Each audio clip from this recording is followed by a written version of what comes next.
Thank you and welcome to this edition of our Northern Michigan Update. I'm State Senator Jason Allen, and today we have Bill Manson from the Michigan Snowmobile Association. It's nice to have you here, Bill. It's great to be here, Senator. I always appreciate being along with you on different events. Yes, I know we've had an opportunity. I know you've been on this program a few years ago, and then we've had an opportunity on several occasions to learn about snowmobiling and traverse the state. I think back to our time with former Speaker Johnson when we went from, what is it, Sault Ste. Marie to Copper Harbor and back? Yes, in a week. Yeah, that was a great ride. A great adventure. Tell me a little bit about the Michigan Snowmobile Association, some of the things that you're involved with, activities.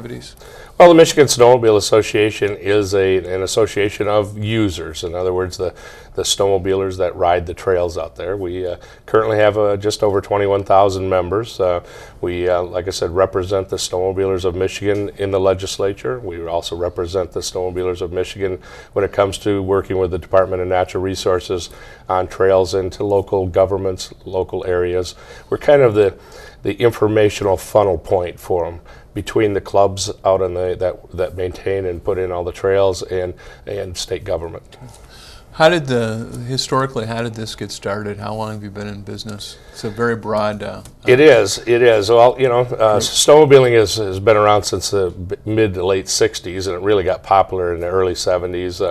Laws were created to make sure that snowmobilers did the right things, and there was actually about four different groups out there that represented snowmobilers. One in the Upper Peninsula, one in Northern, Lower, one in Southern, and there was one that represented racing factions. And as the hundreds of manufacturers of snowmobiles finally pared themselves down to a reasonable amount in the late 70s and early 80s, all of these groups finally got together to speak as one voice.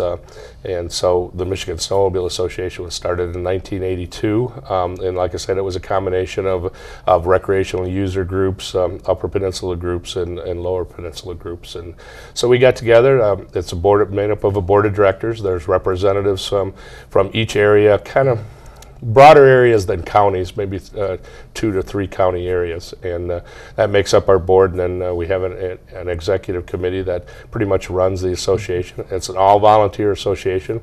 Myself and a couple office staff are the only people that are paid by the organization. So, and you're headquartered in the Grand Rapids area? Headquartered in Grand Rapids, Michigan. Yep.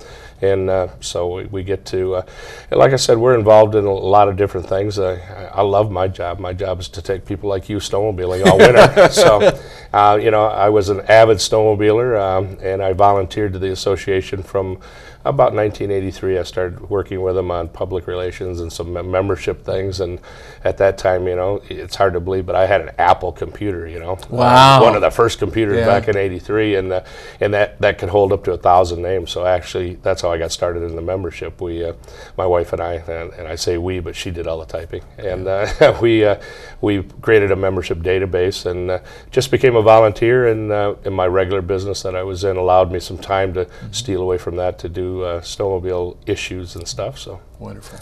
Now, talk a little bit about the history, because first of all, racing, I know in the northern part of the 37th district we have the Sioux 500.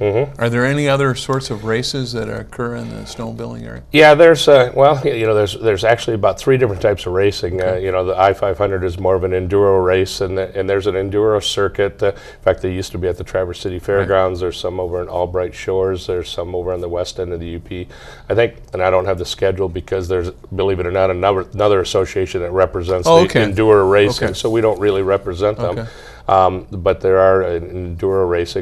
Then we have the newer type of racing, which is called snowcross, and that's where they take all these big jumps and hoops, and there's an association, believe it or not, that represents those racers. Wow. And then there's a group that does ice racing, which is more like drag racing on ice. And then in the summertime, there's grass drags, and there's an association that represents each one of those. But so let's go back to the ice. There's guys that would have flat lake beds like a Houghton or a Brevoort Lake, and they would crank crank it up. And yep, and those are ice drag races, and they're usually a sanctioning body. They're usually running, like you say, on different lakes and up in the Upper Peninsula and some of the bays and whatnot. And there's a regular circuit for them that covers usually Michigan and Minnesota and Wisconsin, and there's a lot of traveling involved with that. And but those particular sleds are more geared to just strictly racing. You don't see them riding on the trails at all. Probably the closest to trail riding would be the snowcross type racers, and of course they like moguls, and our whole job in working with the clubs is to take moguls out of trails, because as riding across the UP, moguls aren't fun to ride on all day. No, they are a pleasure every once in a while. Unless you're 19 years old with a really flat belly. That's right. That's right. Are there any sorts of endurance races like an Iditarod where gentlemen would try, or ladies try and go from 800 or 900 mile? Not in Michigan. There really isn't. There is a couple of cross country races that usually start up at the Canadian border and go through Minnesota, and there's some out west, and there is some in Canada that go cross Canadian. But in Michigan, the sleds nowadays, back when they were big, I guess it was a real feat to get a snowmobile to stay running for that long and to stay together. And now today's technology that's not a big deal anymore. Yeah.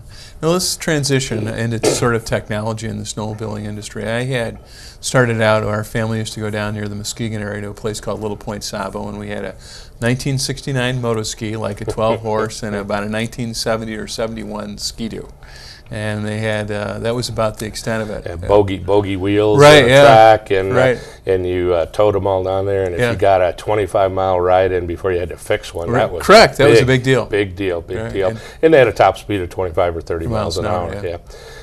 Well, if you transition that, the snowmobiling has just come so far. The technology is just amazing. That and a lot of that technology came from racing, from snowcross, from enduro racing. But nowadays, the snowmobiles, the average price on them is around $7,000. Probably the entry-level sled is about $5,000 or $6,000, and on up to $11,000. And the technology that allows the ride, the comfort of the rider, they absorb all the bumps. Front suspensions are independent, rear suspensions are independent.